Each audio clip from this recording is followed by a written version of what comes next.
نحمده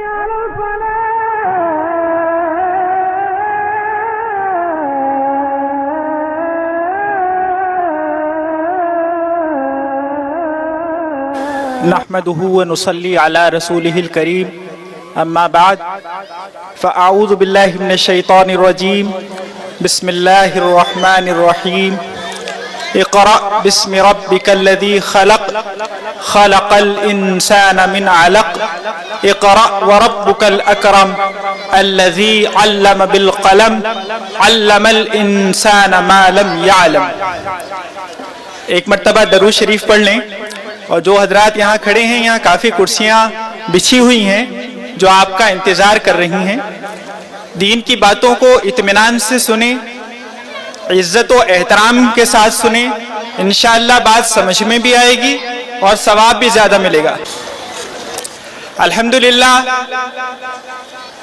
مدرسہ انوار العلوم جو واقعی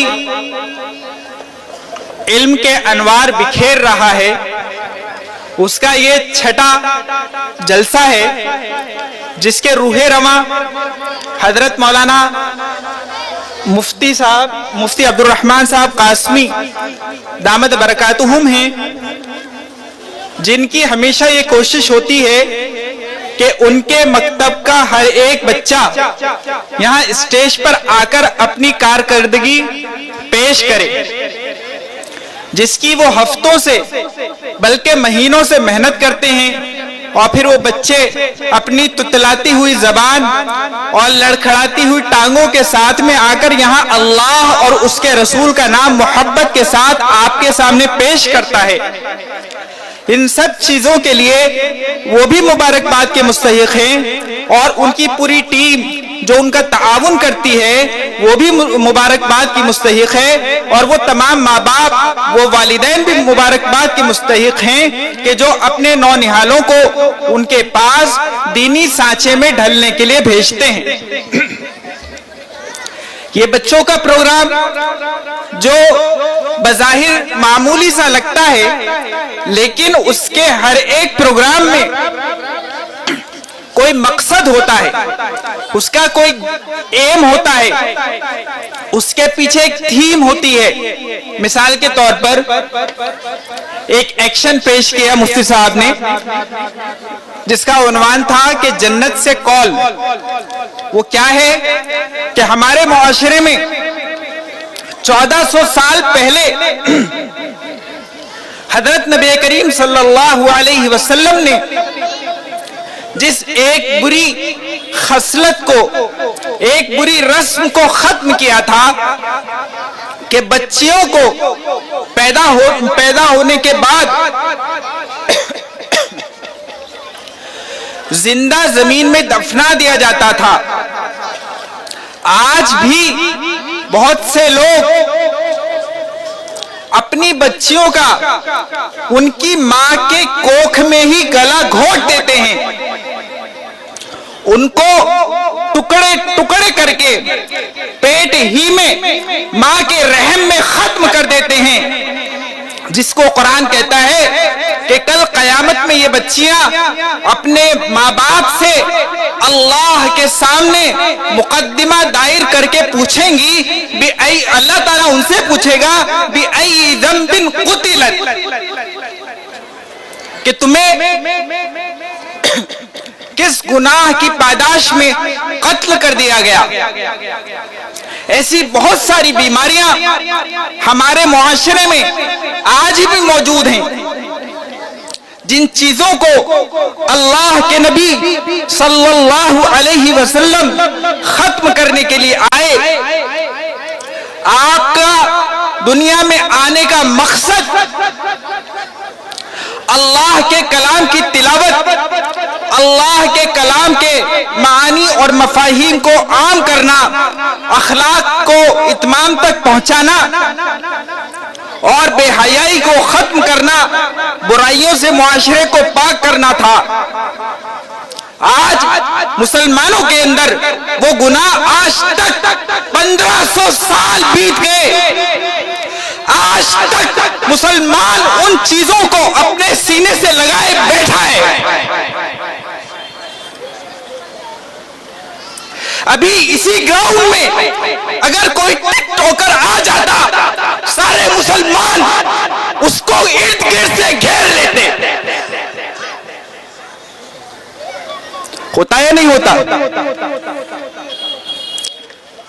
علماء اپنی جو دینی معلومات سے پر ویڈیوز اور جو آڈیوز یوٹیوب وغیرہ پر چلاتے ہیں ان کے ویورز دیکھیے آپ، اور جو ٹک ٹاکر انفلوئنسر اپنی بے حیائی کی ویڈیوز اپلوڈ کرتا ہے آپ ان کے بھی ذرا سبسکرائبر دیکھیے. کسی گناہ پر راضی ہونا یہ ایمان کو خطرے میں ڈالتا ہے.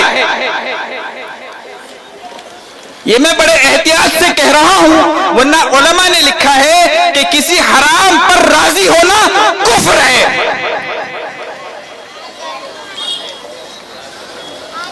آج جب ہم اپنی زبان سے کہتے ہیں کہ اس کا ڈانس کتنا اچھا ہے، اس کا گانا کتنا خوبصورت ہے، ہم اللہ کی شریعت کو اپنی پیٹھ کے پیچھے ڈال رہے ہیں.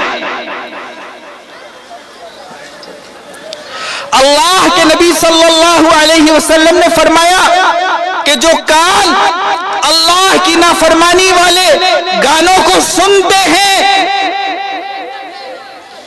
کل قیامت کے دن ان کانوں میں سیسے کو پگھلا کر ڈالا جائے گا. جو لوگ گالیاں بکتے ہیں ان کے گالوں کو چیرا جائے گا.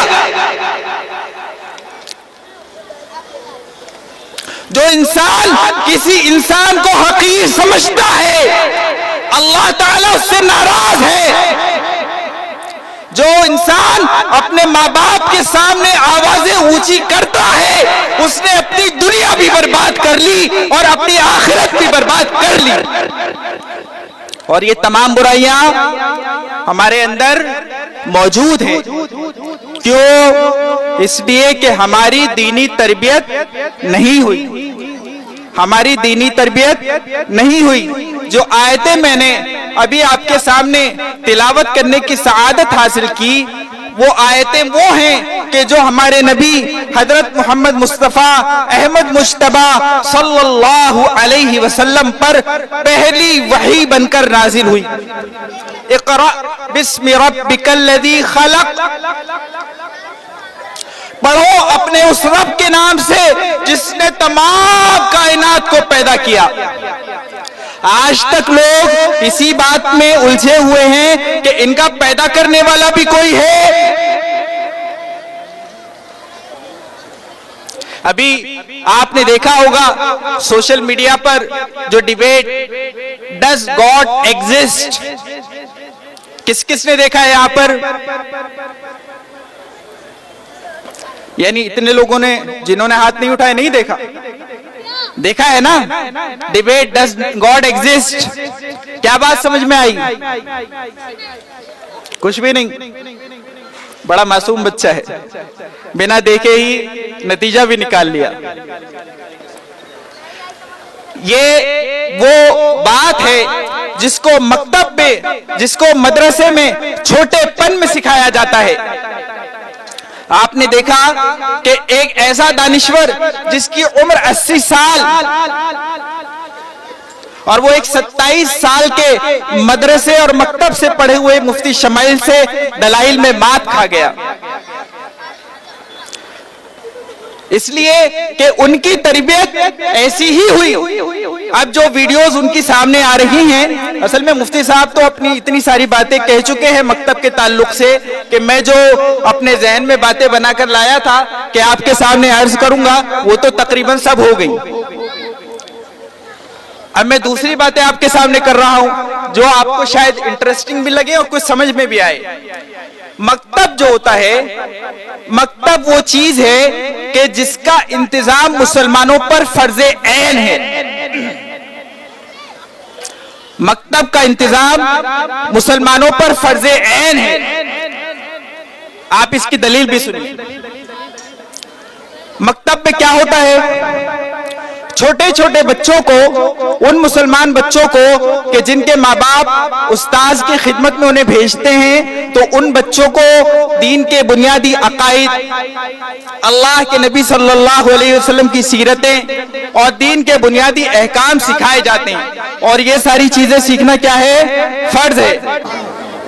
تو میں بات کر رہا تھا کہ مکتب کا نظام اور انتظام مسلمانوں پر فرض عین ہے, اس لیے کہ وہاں پر فرض عین والی چیزیں سکھلائی جاتی ہیں, اور اصول یہ ہے کہ جو چیز فرض تک پہنچاتی ہے اور جو چیز فرض کے صحیح ہونے میں وہ چیز بھی فرض ہوتی ہے. جیسے نماز فرض ہے, تو نماز کے صحیح ہونے کے لیے وضو اور طہارت کیا ہے؟ فرض ہے. اگر وضو نہیں ہوگا تو نماز آپ کتنی ہی دل لگا کر پڑھ لیں, آپ کی نماز درست نہیں ہوگی. اسی طرح سے جو مکاتب کا نظام ہے وہ مسلمانوں پر گویا فرض ہے, اس لیے کہ وہاں عام مسلمانوں کے اور اکثر مسلمانوں کے عقائد اور دین کی بنیادی ضرورتوں کو پورا کیا جاتا ہے.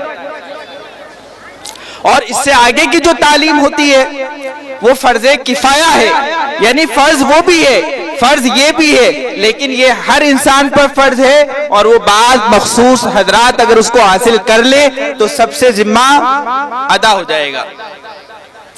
ایک چیز جو میں نے ابھی اس ڈیبیٹ کے تعلق سے آپ کے سامنے ذکر کی, اس کے حوالے سے ایک بات ضروری اور اہم بتانا مقصود ہے کہ وہ جو ڈیبیٹ ہوئی اور جن لوگوں کے درمیان ڈیبیٹ ہوئی, جاوید اختر صاحب آپ جو نام سب جانتے ہیں پہچانتے ہیں, تو وہ آدمی کیوں اس طرح باتیں کرتے ہیں؟ آخر مسلمانوں کا نام رکھ کر کیوں اس طرح کی باتیں کرتے ہیں؟ کبھی آپ کے ذہن میں آیا؟ اس کی بھی جو اصل ہے, اس کی بھی جو اصل ہے وہ وہی ہے کہ انسان کی بنیادی تعلیم اور مکتب کا نظام جہاں پر نہیں ہوگا تو انسان خدا تک کا منکر ہو جائے گا. جاوید اختر صاحب اپنے ایک انٹرویو میں خود کہتے ہیں, آپ جانتے اگر ہوں تو آپ ان کے والد صاحب جو تھے وہ بھی ایک شاعر تھے اور وہ بھی ایتھسٹ تھے, ان کا نام تھا جان نثار اختر, اور وہ اس زمانے میں کانگریس میں تھے, اور ان کا 8 سال کی عمر میں ان کی والدہ کا انتقال ہو گیا تھا. جاوید اختر کی والدہ کا انتقال ہو گیا تھا, اور ان کے ابا کچھ ایکٹیویٹیز کی وجہ سے انڈر گراؤنڈ تھے. اور اس سے پہلی بات, جب یہ پیدا ہوئے ہیں اسلام نے یہ رکھا ہے نظام کہ مسلمان کا بچہ جب پیدا ہو تو اس کے کان میں سب سے پہلے اللہ اور اس کے رسول کی شہادت کو پیش کیا جائے, اسلام کی دعوت کو پیش کیا جائے, دعوت تامہ پیش کی جائے جو اذان کی صورت میں ہوتی ہے. لیکن یہ خود کہتے ہیں کہ جب میں پیدا ہوا تو میں جس ہاسپٹل میں پیدا ہوا اور جب میرے کانوں میں اذان دینے کی باری آئی تو میرے باپ نے, اور یہ فخر کے ساتھ کہتے ہیں کہ میرے باپ نے میرے کان میں اذان نہیں دی تھی بلکہ رشین ایولیوشن کا جو مینیفیسٹو تھا اس کی کتاب وہاں پڑی ہوئی تھی, اس کتاب کے اوراق ان کے کان میں پڑے گئے تھے. اس سے آپ کو معلوم ہوگا کہ وہ پہلی تعلیم اور وہ اذان کا مفقود ہو جانا انسان کے اوپر کیا اثر ڈالتا ہے, اور پھر بچپن کی تعلیم انسان کے اوپر کیسی اثر انداز ہوتی ہے. یہی اپنے ایک انٹرویو میں کہتے ہیں کہ جب میں 8 سال کا تھا میری والدہ کا انتقال ہو گیا تھا, میں اپنے نانا نانی کے ساتھ رہتا تھا, میری نانی اودھی تھی, زیادہ پڑھی لکھی نہیں تھی, 5 وقت کی لیکن نمازوں کی پابند تھی, اور میرے نانا بھی نمازوں کے پابند تھے. میرے نانا نے میری دینی تربیت کرنی چاہیے, انہوں نے مجھے کہا کہ میں تجھے ایک 98 دوں گا, تو ایک آیت یاد کر. میں چھوٹا بچہ تھا, میں نے وہ آیت یاد کر لی. انہوں نے پھر مجھے کہا کہ میں ایک 98 اور دوں گا, تو قرآن کی ایک آیت اور یاد کر. میں نے وہ ایک آیت اور یاد کر لی. پھر میری نانی نے ان سے کہا کہ اگر اس کا باپ یہاں زندہ ہوتا تو شاید وہ اسے یہ مذہب نہ سکھاتا, تم اس پر پابندی نہ کرو, اس کے حال پر چھوڑ دو. آج دیکھ لیجئے اسے اس کے حال پر چھوڑنے کا کیا نتیجہ ہوا. یہ دونوں باتیں, یہ دونوں واقعات خود انہوں نے بتائے ہیں. اس سے میں آپ کو یہ نتیجہ بتانا چاہتا ہوں کہ جن بچوں کی تعلیم دینی نہیں ہوتی اور جن بچوں کی دینی تربیت نہیں کی جاتی, کل وہ خدا خدا کا بھی انکار کرتے ہیں، کل وہ اپنے ماں باپ کے احسانوں کا بھی انکار کرتے ہیں، کل وہ اچھے اخلاق کا بھی انکار کرتے ہیں، اور وہ ایمان میں رہتے ہیں یا نہیں رہتے اس کی کوئی گارنٹی نہیں دی جا سکتی۔ اللہ تعالی ہم سب کو اپنے بچوں کی دینی تربیت کی اور دینی تعلیم کی فکر نصیب فرمائے، اور ان مکتبوں سے مدرسوں سے جڑنے کی توفیق نصیب فرمائے۔ وآخر دعوانا ان الحمدللہ رب العالمین۔ درود شریف پڑھ لیں۔ اللهم صل على محمد وعلى آل محمد كما صليت على إبراهيم وعلى آل إبراهيم إنك حميد مجيد اللهم بارك على محمد وعلى آل محمد كما باركت على إبراهيم وعلى آل إبراهيم إنك حميد مجيد ربنا آتنا في الدنيا حسنة وفي الآخرة حسنة وقنا عذاب النار ربنا لا تؤاخذنا إن نسينا أو أخطأنا ربنا ولا تحمل علينا إصرا كما حملته على الذين من قبلنا ربنا ولا تحملنا ما لا طاقة لنا به واعف عنا واغفر لنا وارحمنا أنت مولانا فانصرنا على القوم الكافرين۔ اے اللہ ہم سب تیرے گنہگار بندے ہیں، اے اللہ تیرے خطاکار بندے ہیں، اے اللہ تیرے سیاہکار بندے ہیں، اے اللہ تیرے ریاکار بندے ہیں،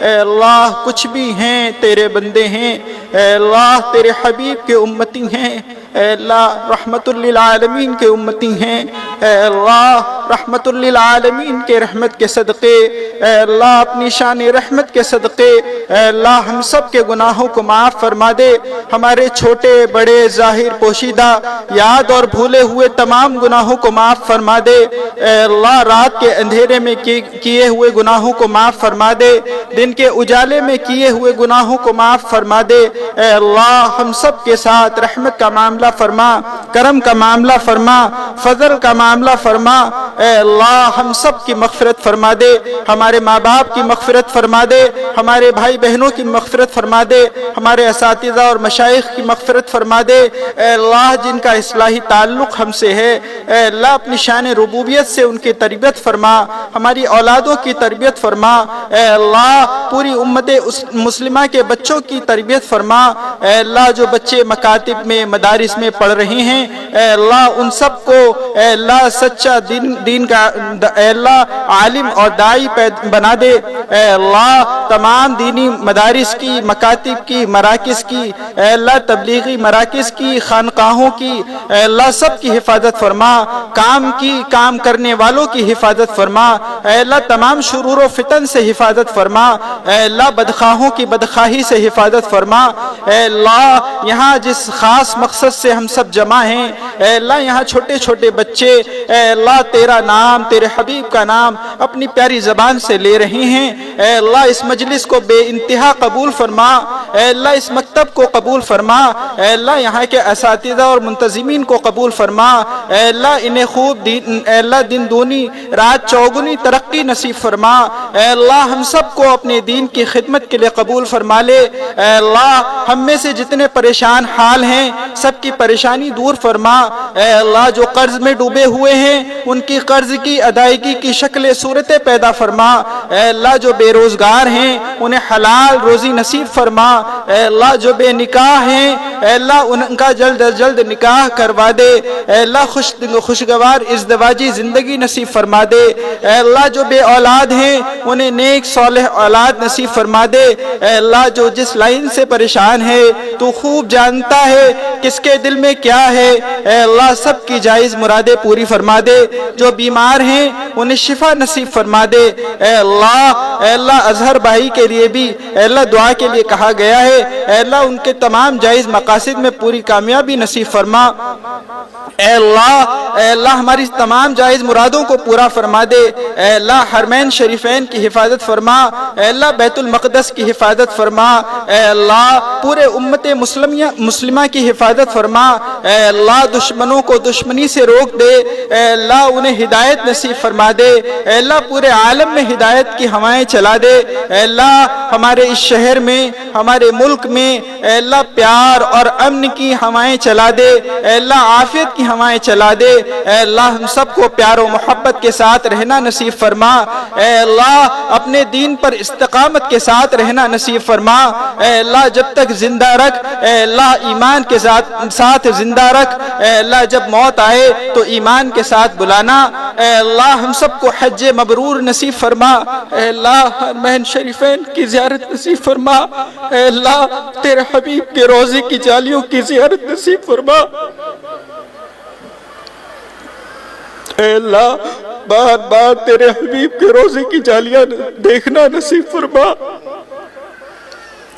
آنکھوں کے سامنے تیرے حبیب کا روضہ ہو، مدینے کا وہ پر انور ماحول ہو، مسجد نبوی میں سجدہ ریز ہو۔ اے اللہ جان پرواز کر جائے۔ اے اللہ ہم سب کے ساتھ رحم کا معاملہ فرما، کرم کا معاملہ فرما، فضل کا معاملہ فرما، احسان کا معاملہ فرما، درگزر کا معاملہ فرما۔ اے اللہ ان معصوم بچوں کی معصومیت کے صدقے اے اللہ ہم سب کی مغفرت فرما دے، ہم سب کی مغفرت فرما دے، ہم سب کی مغفرت فرما دے۔